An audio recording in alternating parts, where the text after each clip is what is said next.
Hello, everyone. We're continuing to watch Dmitry Kuleba's visit to China. As I mentioned yesterday, I am not 100% certain what he's trying to achieve. I'm not saying it's a bad idea, but considering China's unwavering support for Russia, unwavering to this point, and its insistence that it's not biased while showing a very clear bias toward Russia, I'm not sure how successful he's going to be. Here's what we know so far. Basically, the purpose of his trip was described in very generalized terms, seeking common ground. So far, he met with China's foreign minister, and that's about it. So, again, hard to tell what arguments he's presenting. And as I mentioned before, it's not so much that he's going to ask China for support of Ukraine, but Ukraine would be satisfied if China would just stop helping Russia. Because Ukraine knows what it's like to try and wage a damn war when you have no help.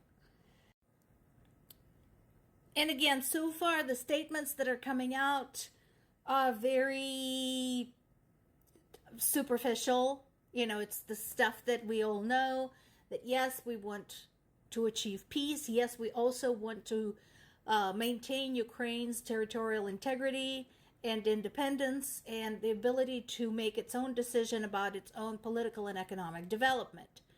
So, once again, let's see.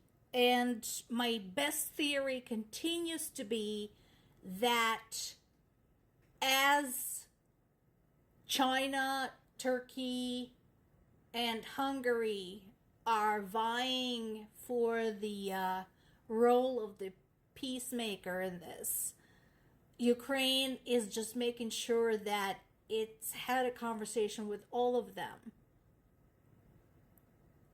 so that it can then turn to the international community and say, look, I talked to these people. No, this is not going to work because they're supporting Russia's terms.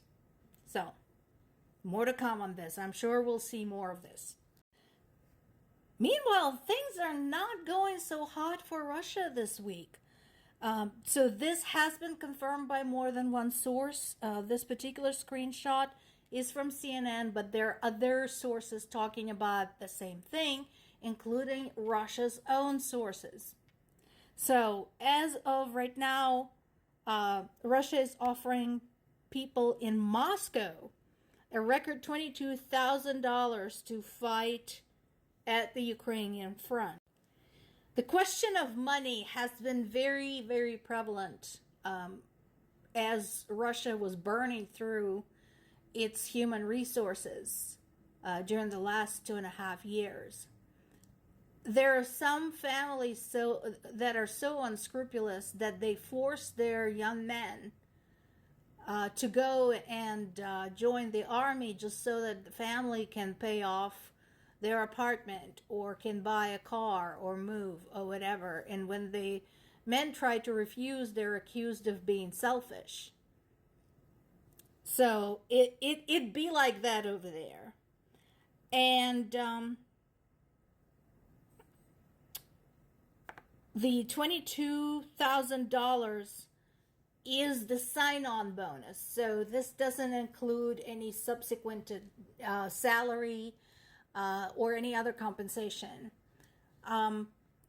Among the reasons why some families sent their men to the front, it's because it's been such a deadly proposition for so many. Because if your loved one gets killed in Ukraine, you get the additional death benefit. So there's that. And you guys judge for yourself, considering how many soldiers died in Ukraine so far. All of those soldiers came from somewhere. They're not all orphans. So somewhere out there, literally hundreds of thousands of families, some of whom must have said, okay, go go die for us in Ukraine so we could buy a car. And again, I am not just saying this, I'm not making this up. I read Russian media, I read Russian social networks, and they do talk about that.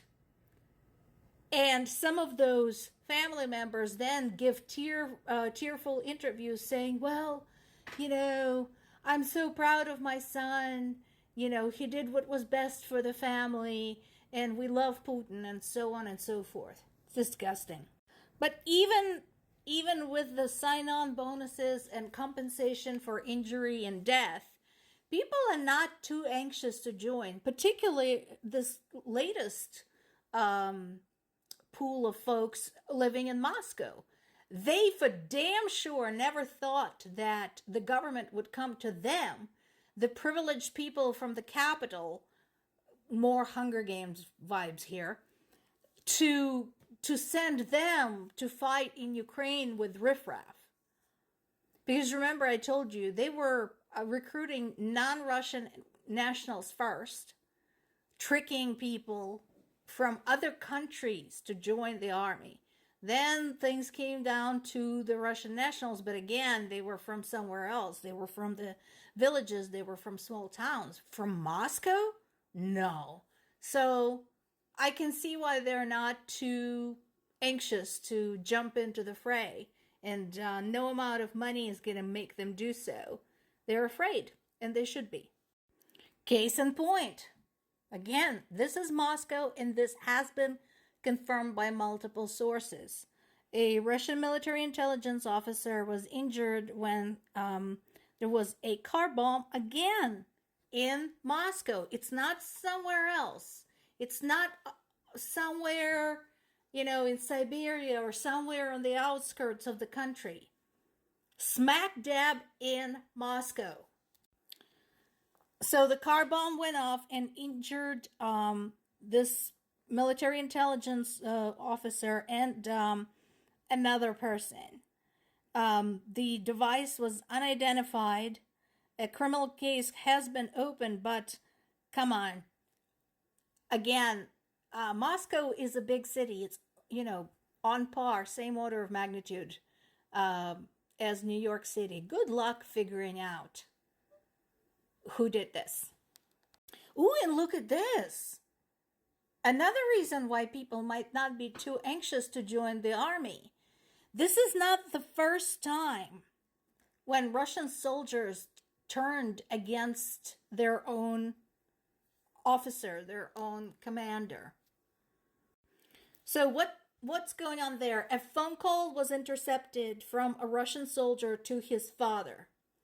And the soldier narrated to his father that his fellow combatants basically executed their commander.